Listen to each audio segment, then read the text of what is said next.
여러분 안녕하십니까? 스페셜 토크의 주정민입니다. 오랜 병에 효자 없다는 속담처럼 치매 환자가 있는 경우 24시간 관병을 해야 되기 때문에 고령화 사회에서 우선 해결해야 할 과제로 대두되고 있습니다. 그래서 오늘은 이러한 치매 위험군을 추적해 관리하고 데이터베이스를 구축해서 해결 방안을 모색하고 있는 분을 모셨습니다. 아시안 치매 연구재단 김성진 이사장 모셨습니다. 어서 오십시오. 반갑습니다. 네, 안녕하십니까. 경제를 살리는 김성진입니다. 저는 지난 30년 동안 경제 전문가로서 우리나라와 광주의 산업 경제를 살리는 일을 열심히 해왔습니다. 그리고 지금은 아시안 치매 연구재단 이사장으로서 광주 시민을 섬기고 있습니다. 예, 소개해 주신 대로 이제 아시안 치매 연구재단 이사장을 맡고 계시는데요. 우리 사회에서 참 의미 있는 일을 하고 있다 이런 생각이 드는데 어떻게 보내고 계신지 간략하게 말씀 좀 듣고 싶습니다. 예, 사실은 지역을 위해 일한다는 게 저한테는 큰 축복이라고 생각을 합니다. 사실 지난 2020년 총선이 끝나고 서울로 올라가서 한국 디스플레이 산업협회 부회장직을 맡고 있었습니다. 네. 그런데 지역의 지인이 지역을 위해 의미 있는 일을 해보자고 아시안 치매재단 연구재단 설립을 제안해 왔습니다. 그래서 기꺼이 수락을 하고 바로 다시 광주로 내려왔습니다. 아무튼 새로운 조직에 수장이 된다는 것은 부담입니다만은 지역을 위해 일한다는 것은 저한테는 굉장히 큰 기쁨이라고 생각을 합니다. 네. 지역을 위해서 또 치매를 우리가 해결하기 위해서 여러 가지 활동을 하고 계시는데 그렇다면 이사장을 맡기 전부터 이런 치매에 관심이 많으셨습니까? 어떠셨습니까? 예, 사실 제가 이제 공부도 미래 사회에 대한 공부도 하고 책도 썼습니다. 네. 미래 사회의 메가 트렌드 중에 하나가 저출산 고령화 사회입니다. 그 중에서도 우리나라는 특히 초고령화가 세계에서 가장 빠르게 진행이 되고 있지 않습니까? 네. 그 초고령화 사회의 가장 큰 핫 이슈가 바로 치매가 될 것입니다. 그래서 그런 치매에 대해서 우리는 10년 앞을 내다보고 준비를 해야 된다고 생각을 하고 있고요. 그다음에 또 하나 제 개인적으로는 저희 할머니께서 7년 동안 치매를 앓다 돌아가셨습니다. 네. 그래서 아무튼 저 개인적인 그런 옛날에 아픈 그런 기억과 함께 또 미래 사회를 내다보고 준비해야 된다는 그런 평소에 치매에 대해서 관심을 많이 가지고 있었습니다. 예. 이제 치매와 연구재단에 대한 얘기는 조금 다시 구체적으로 나눠보기로 하고요. 그동안 이사님께서 이제 어떤 활동을 주로 해오셨는지 잠시 얘기를 나눠보도록 하겠습니다. 네. 그동안 어떤 활동을 쭉 해오셨는지 간략하게 말씀 좀 듣고 싶습니다. 예, 저는 이제 공에서 출생을 했습니다. 네. 그래서 공에서 출생을 하고 초등학교, 중학교를 나온 다음에 광주에서 고등학교 나왔습니다. 예. 그리고 또 대학은 서울에서 졸업하고 1989년에 제 33회 행정고등고시에 합격을 해서 상공부에서 27년을 근무했습니다. 네. 그리고 거기서 마지막으로 지역경제국장과 대변인을 마치고 은퇴를 했는데요. 그때 이제 공직을 그만두면서 무엇을 해야 될까 고민을 하다가 중앙에서 쌓아온 네트워크와 또 경험을 바탕으로 우리 지역사회를 위해 뭔가 해보자 하고 광주에 내려오게 됐습니다. 물론 그때는 이제 중앙정부에서 공공기관장으로 일할 수 있는 기회도 있었습니다만은 포기하고 내려와서 호남대학교 산학협력단 초빙 교수, 네. 그리고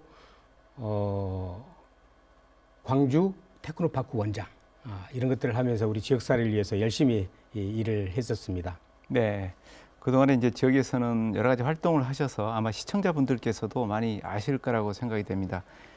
특히 이제 고향이 전남 고흥이신데요. 예. 앞서 말씀하신 대로 고흥에서 중학교까지 다니시고 이제 고등학교는 광주에 와서 다니신 걸로 알고 있는데 이 고향 시절 얘기부터 한번 나눠보도록 하겠습니다. 고향 하면 이제 우리가 추억이 많지 않습니까? 이사장님께서 떠오르는 어린 시절 추억이 있다면 이게 소개를 좀 해주시죠. 예. 아마 교수님도 어릴 적 추억이 굉장히 많죠. 예. 사실 저희 세대의 고향은 아마 추억 보따리라고 그래도 과언이 아닐 겁니다. 네, 그렇죠. 예. 특히 할머니, 할아버지에 대한 사랑, 그다음에 삼촌들 많이 따라다녔잖아요. 네. 그다음에 친구들과 상가들로 놀러 다니고, 아무튼 많은 추억들이 있습니다만은 저한테는 중학교 때 공에서 특별한 추억이 하나 있습니다. 네. 혹시 소록도 아십니까? 네, 잘 알고 있습니다. 예, 그 한센병 환자들이 사는 데인데요. 네. 녹동과 소록도는 한 2km 정도 거리가 떨어져 있고요. 거기에 물살은 아마 울돌목 물살만큼 셀 겁니다. 그런데 그때 저 어렸을 때는 수영을 굉장히 좋아했거든요. 그래도 저희들한테 우상은 녹동에서 소록도까지 수영을 해서 건너가는 것, 그게 우상이었습니다. 네. 그런데 친구들과 뭐 이야기를 하다가 내기를 하게 됐습니다.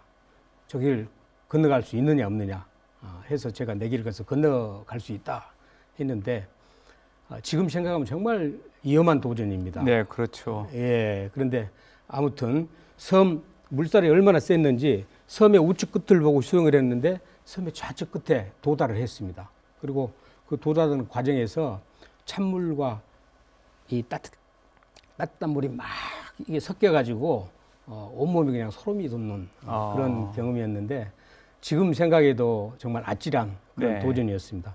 혹시 시청자 여러분들은 이런 무모하고 어려운 위험한 도전을 안 했으면 좋겠습니다. 예.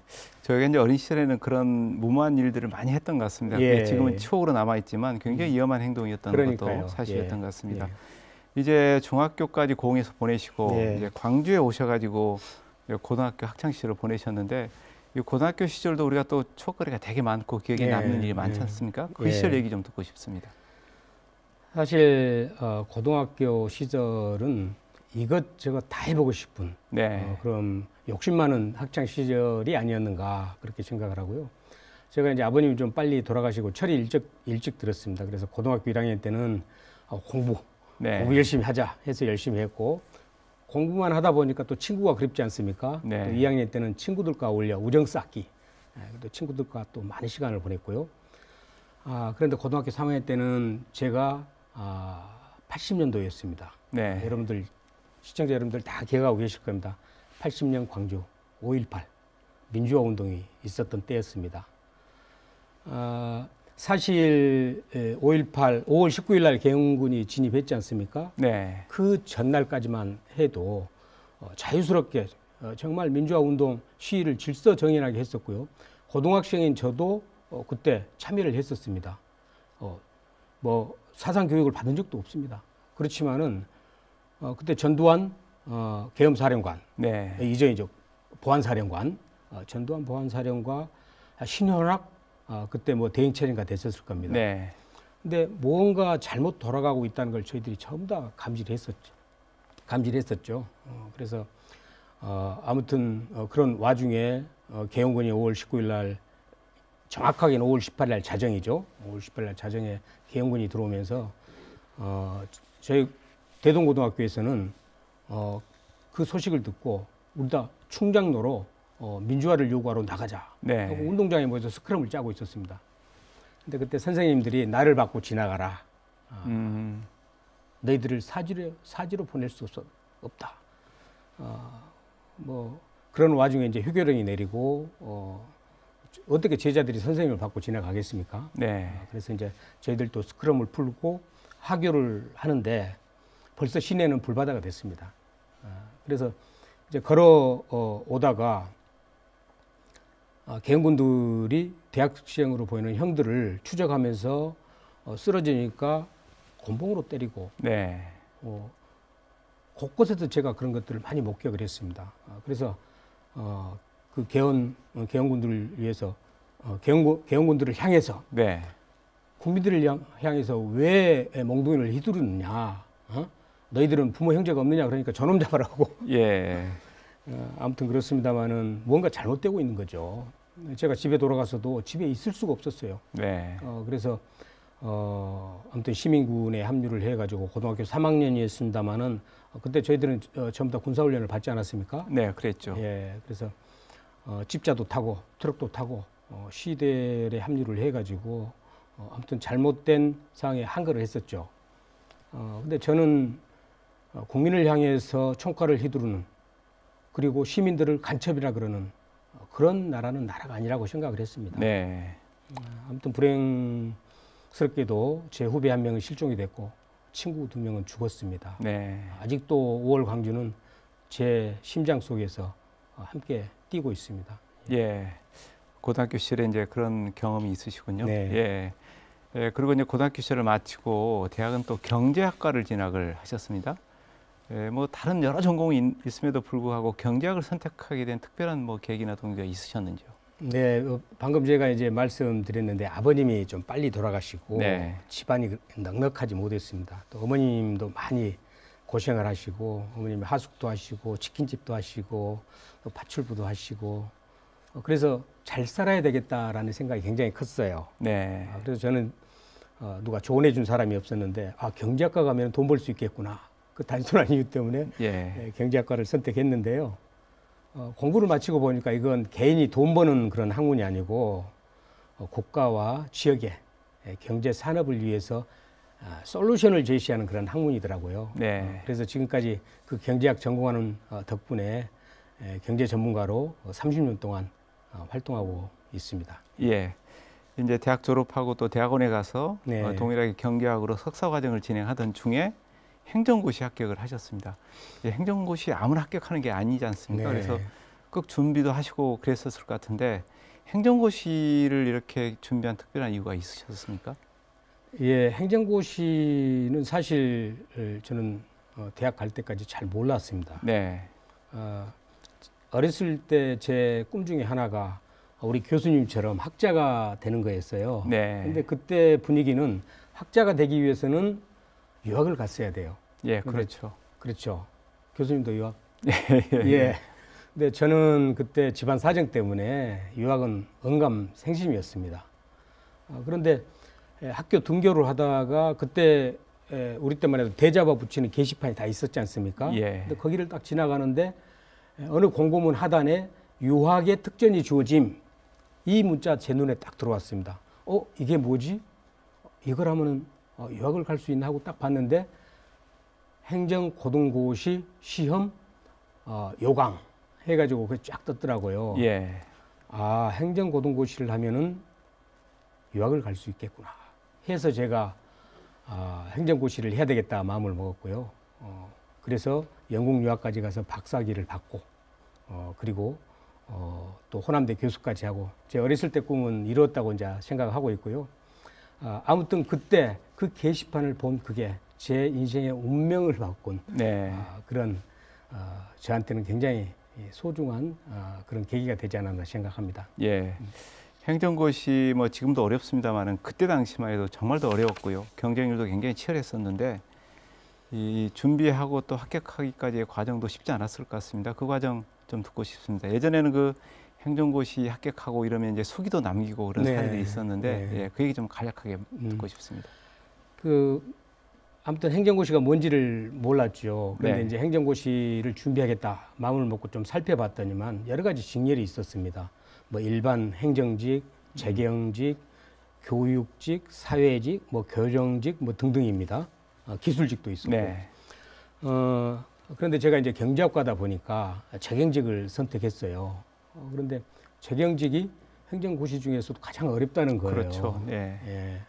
예. 실제 합격하고 나서 보니까 저희들이 40명 정원이었는데 30명이 서울대 네. 출신이고 서울대 행정대학원 출신이 8명. 네. 그리고 서울대 물을 전혀 안 먹은 사람이 딱 2명 있었어요. 네. 수석한 분하고 저하고 2명만 네. 이제 서울대 아니었는데 아무튼 그만큼 많은 인재들이 도전했던 그런 어려운 시험이었습니다.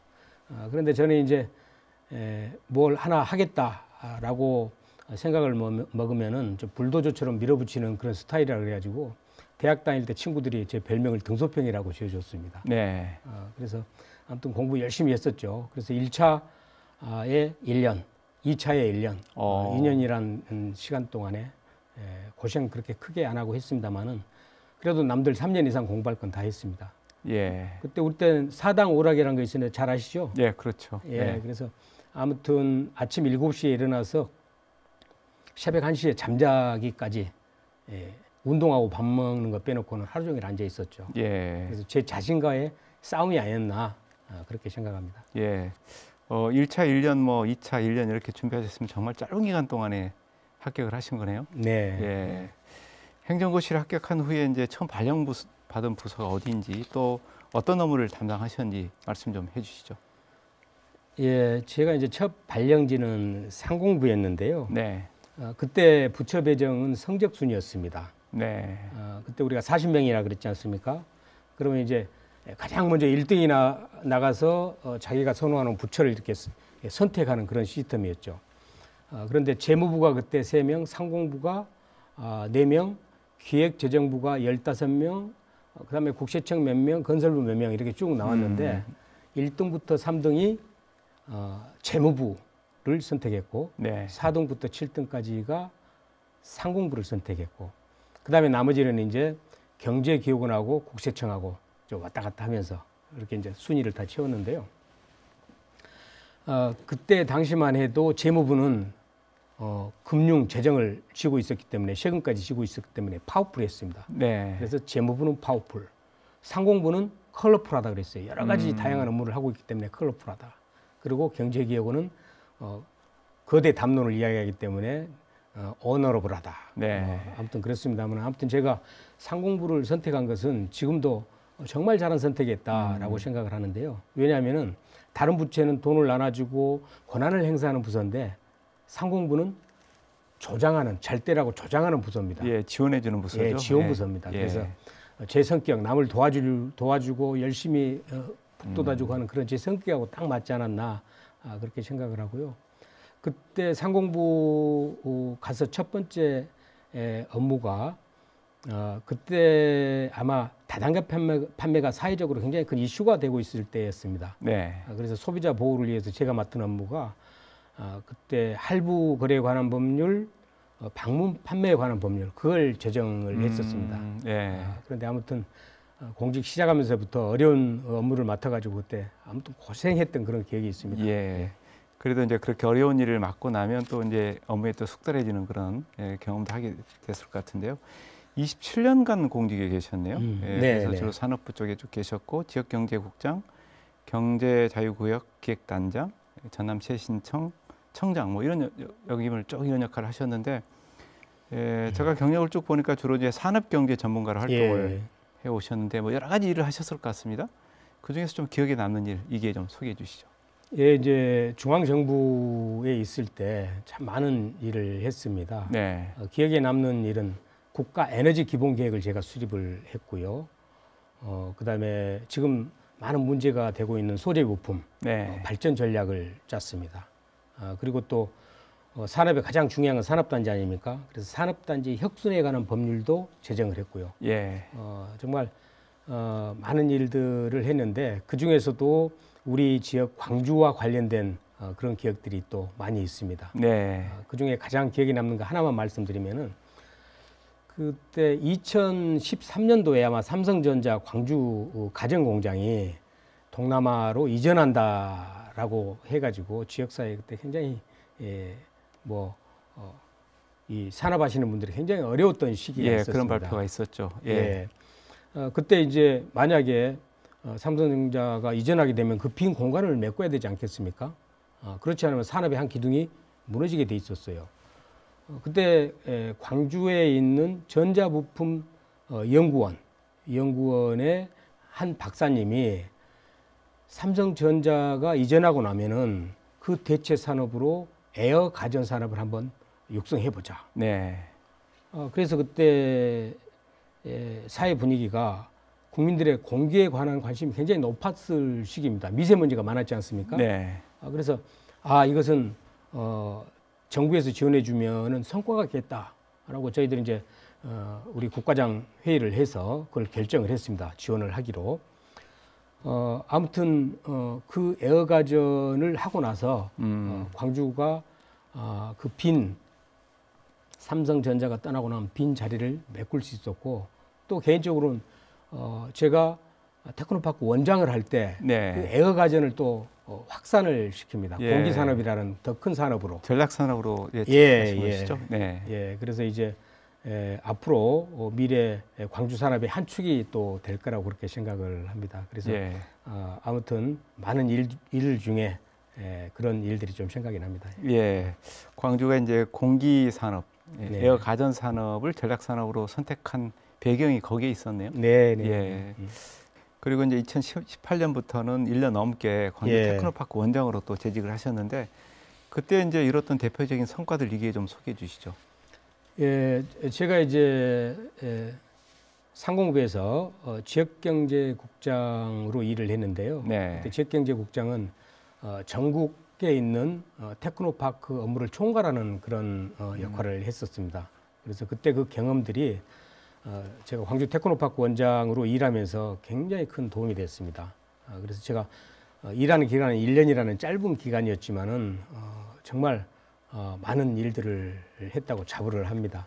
뭐 많이 다 말씀을 드릴 수는 없고 뭐 간단한 한 세 가지만 말씀드리면 네. 가장 기억에 남는 게 광주 경제자유구역청을 제가 아무튼 제안하고 개설하는 데까지 다 마무리를 했었습니다. 네.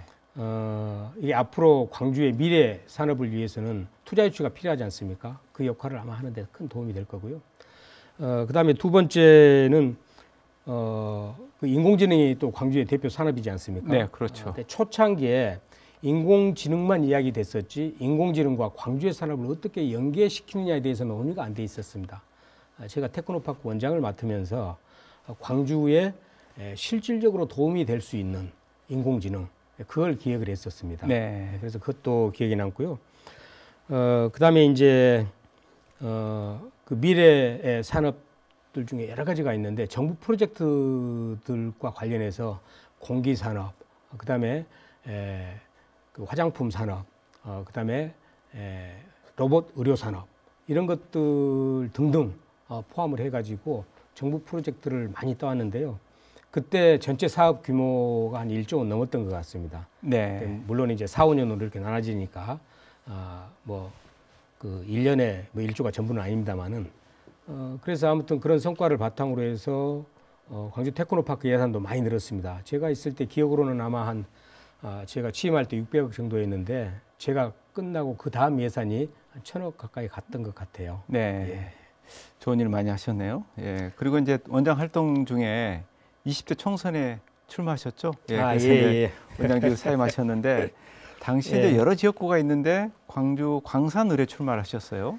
예. 그래서 그런 그 광주 광산을을 지역구로 선택한 특별한 계기나 배경이 있으셨습니까? 예, 제가 이제 제 소개를 할 때 네. 경제를 살리는 김성진, 네. 또 경제 전문가 김성진 이런 말씀을 드렸지 않습니까? 그런데 광주 지도를 딱 놓고 보면요, 광산 을 지역에 광주의 산업단지 핵심 산업단지가 위치를 합니다. 첨단 산업단지, 네. 하남 산업단지, 진국 산업단지 이 세 개 산업단지의 매출을 합하면은 광주 전체 제조업의 절반 정도에 가깝습니다. 네. 그래서 아무튼 광산이 숨을 쉬어야 광주 경제가 숨쉰다. 저는 그렇게 생각을 하고 산업 경제 전문가로 광산을을 살려서 광주의 경제, 미래 경제를 끌어나가 보자. 그런 생각을 가지고 아무튼 광산을 선택했습니다. 예. 그래서 이제 원장님을 일부에서 산업경제 전문가다 이렇게 또 칭하고 있는데, 그래서 그런지 그때 당시 공약을 보니까요. 네. 경제 중심 도시 광주 만들겠다 이런 공약들을 제시를 한 것 같습니다. 그래서 이런 공약을 또 이 선정한 특별한 이유가 있었을 것 같은데 그 배경 좀 듣고 싶습니다. 네. 예. 광주 하면 교수님은 뭐가 떠오르십니까? 민주인권 평화. 맞습니다. 예. 민주주의의 심장. 네. 그렇지 않습니까? 역사가 어려울 때 우리 광주 시민들은 자기를 희생하면서 네. 역사의 물줄기를 바뀌었잖아요. 광주 학생운동, 5.18, 광주 민주화운동 뭐 이런 것들이지 않습니까? 네, 그렇죠. 그런데 그런 광주가 사는 것은 어떻습니까? 경제는 굉장히 낙후되어 있습니다. 네, 그렇죠. 네. 사실 해방 이후에 영남과 호남의 경제 규모는 비슷했다 그럽니다. 인구도 큰 차이가 없었고요. 그런데 지금은 어떻습니까? 절반도 안 됩니다. 정부의 불균형 산업 정책 때문이라고 저는 생각을 하는데요. 또 그와 마찬가지로 우리 광주가 민주화에만 너무 많은 힘을 쏟아붓고 경제 문제, 먹고 사는 문제에는 큰 신경을 안 썼다고 저는 생각합니다. 네. 그래서 저는 배고픈 민주주의의 심장이 아니고 풍요로운 민주주의의 성지가 돼야 된다. 그게 우리 미래의 광주의 모습이다라고 생각을 하고 있고요. 그래서 그때 당시에는 정치 이슈에 좀 가려져 가지고 이게 우리 광주 시민들의 관심을 못 끌었지 않습니까? 그래서 그런 부분을 제가 한번 문제 제기를 했던 겁니다. 네. 그래서 아무튼 제가 30년 동안 산업경제 해오면서 어떤 역할이 주어지든 간에 광주를 위해서 한번 해보고 싶습니다. 네. 아, 그런 이유가 있으셨군요. 예, 이제 산업경제 전문가니까 제가 이 질문 안 할 수가 없는 것 같습니다. 이사님께서 보실 때 현재 광주 경제에 어느 위치에 있다고 생각하십니까? 어떻다고 보십니까? 아마 서울서 기차를 타고 내려오면은 네. 광주까지 내려오는데 불빛이 많이 안 보입니다. 저기 충청도까지는 불빛이 쭉 이어지는데 전북을 넘으면서부터는 불빛이 연결이 안 됩니다. 캄캄합니다. 네, 그렇죠. 예. 그런데 경부선을 타고 가면은 그 불빛이 계속 연기가 됩니다. 예. 아무튼 광주 경제 숫자로 조금 말씀드리면요. 1인당 GDP가 전국 평균의 70%에 그치고 있습니다. 네. 그리고 순위로 하면은 세종을 뺀 16개 광역자치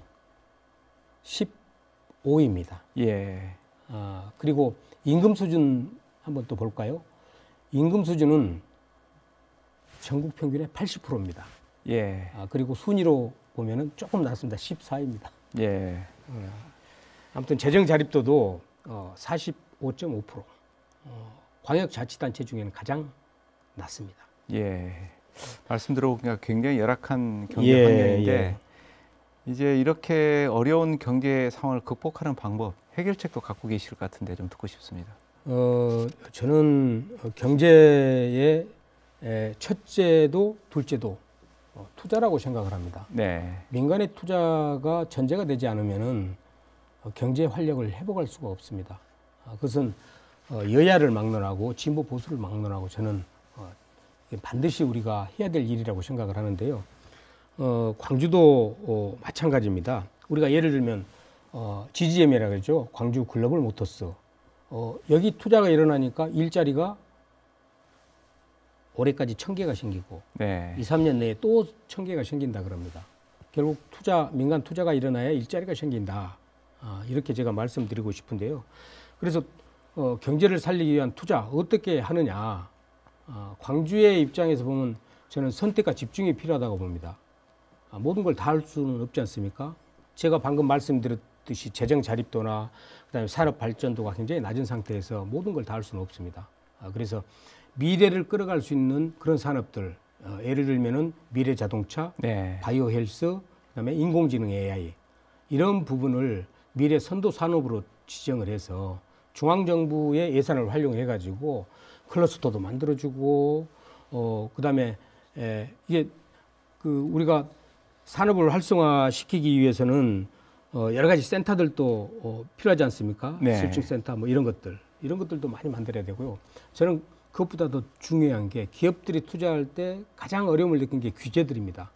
그래서 이 세 개 산업에 대해서는 전국에서 규제가 가장 적은 규제 실증 특구를 만들어주자. 네. 라는 첫 번째 제안을 드리고요.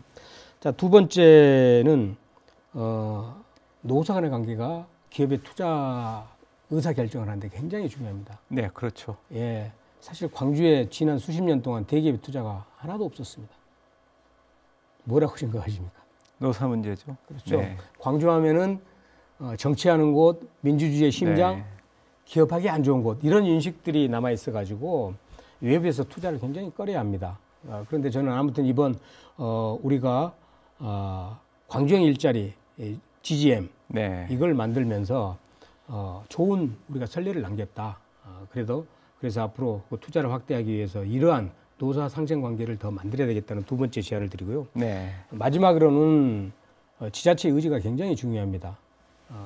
민간기업의 대규모 투자를 이끌어내는데 적게는 3년에서 길게는 5년까지 투자를 해야 성공을 합니다. 그래서 아까 말씀드렸던 광주 경제자유교육청 여기에 투자유치 전문가들을 많이 활용을 해야 됩니다.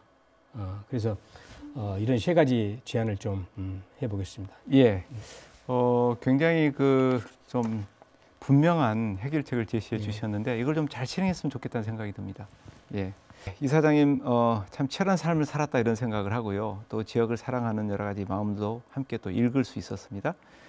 예, 그런 차원에서 지금까지 이사장님이 있기까지 이 삶을 대하는 철학 또 좌우명 이런 것도 있다면 이게 좀 듣고 싶습니다. 네. 예.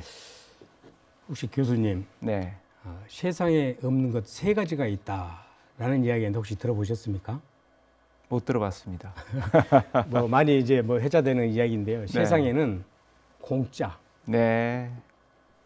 비밀, 네. 정답 네. 이 세 가지가 없답니다. 그러니까 공짜 없으니까 무임승차하면 안 되고 비밀이 없으니까 남을 속여서도 안 되고 네. 정답이 없으니까 끝까지 치열하게 준비를 해야 된다, 노력을 해야 된다 이런 건데요. 그래서 이 세 가지를 한 단어로 표현하면은 끝까지 최선을 다하고 하늘의 명을 기다린다는 진인사 대천명. 네. 이게 사실 제 좌우명입니다. 예. 그래서 이 좌우명을 가지고 저는 광주의 경제 살리기 진인사 대천명 다 하겠습니다. 예.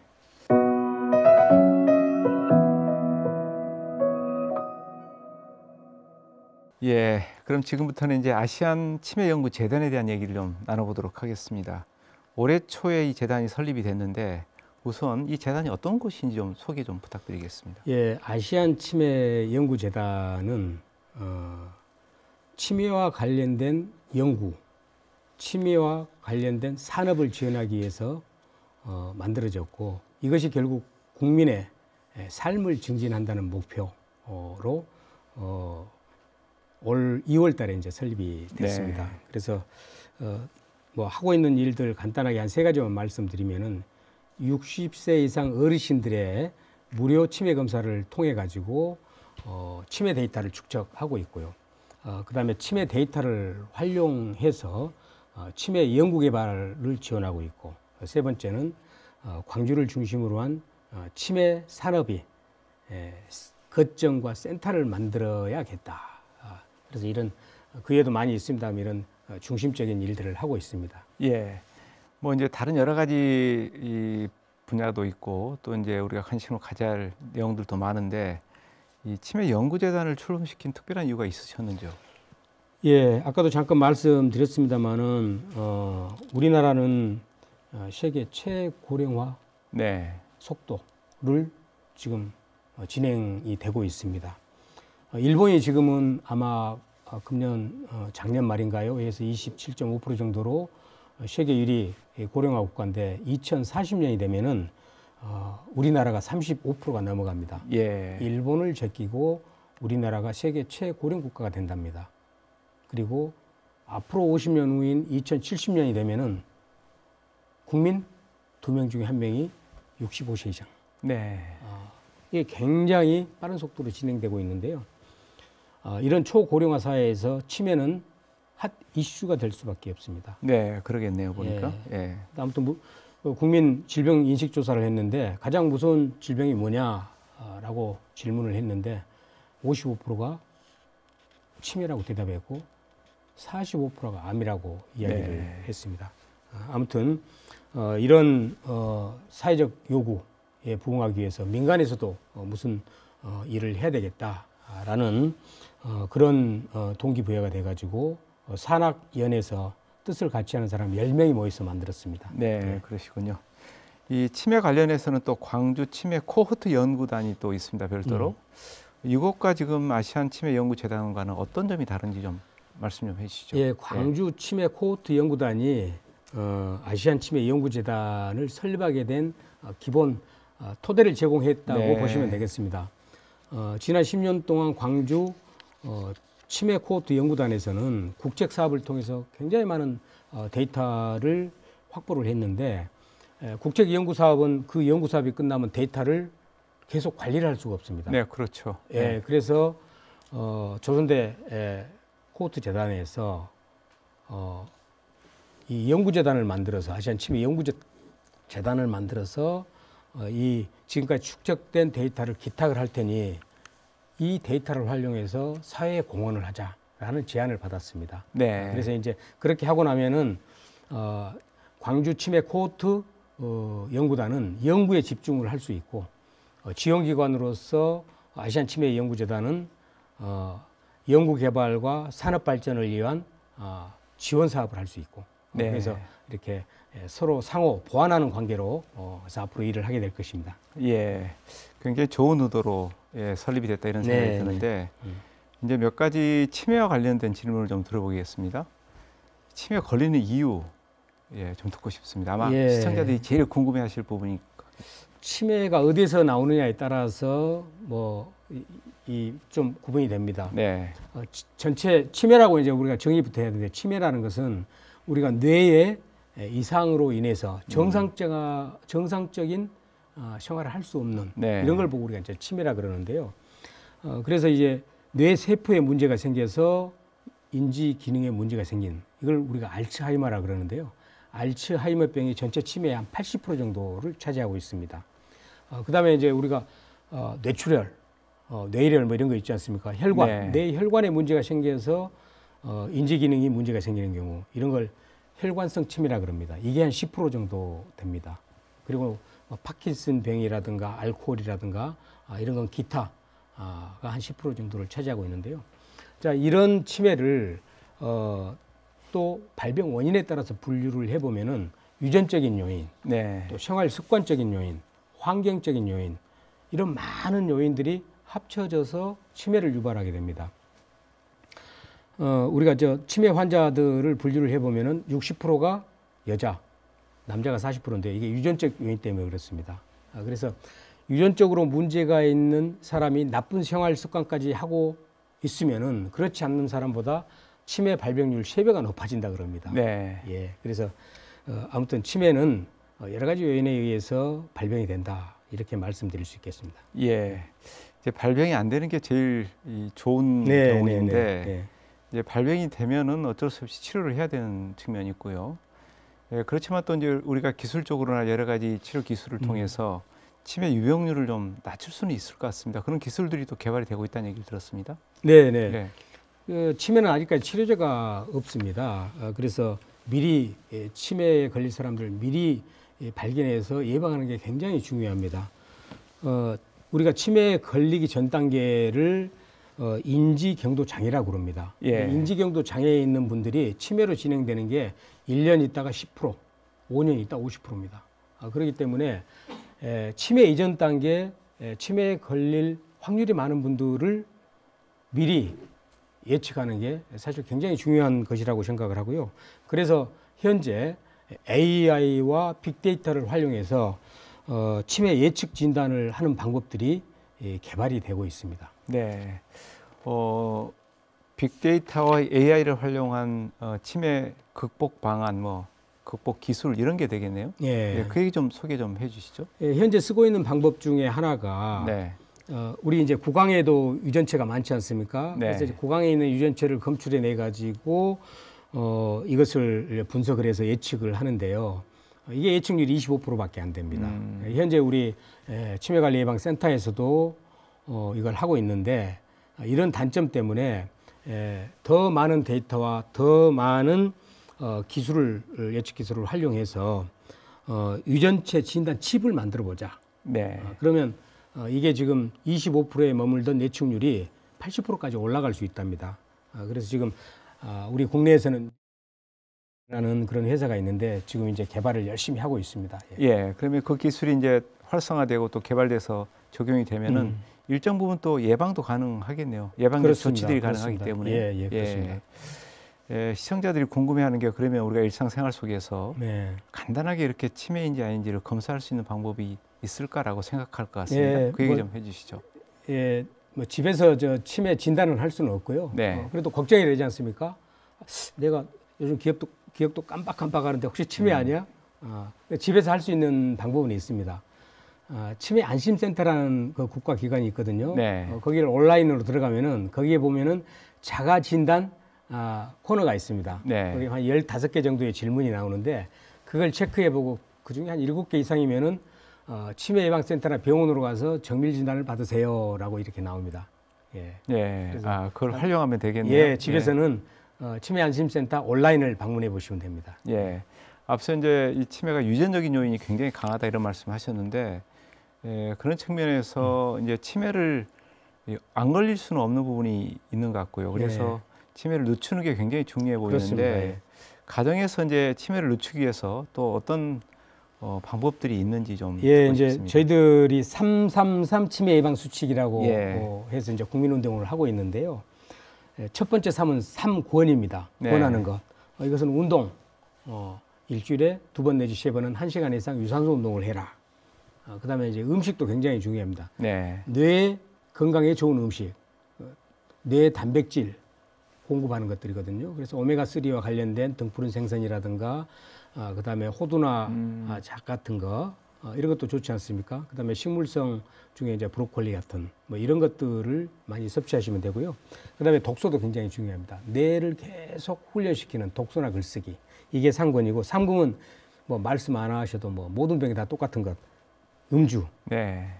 흡연, 이거 다 금해야 됩니다. 그리고 또 하나는 스트레스. 네. 스트레스가 뇌에 상당히 많은 부담을 줍니다. 예, 그래서 그것 보고 3금이라 그러고요. 마지막으로 3행. 건강검진 제때 받자. 네. 그다음에 치매 의심되면은 매년 치매 검사 받자.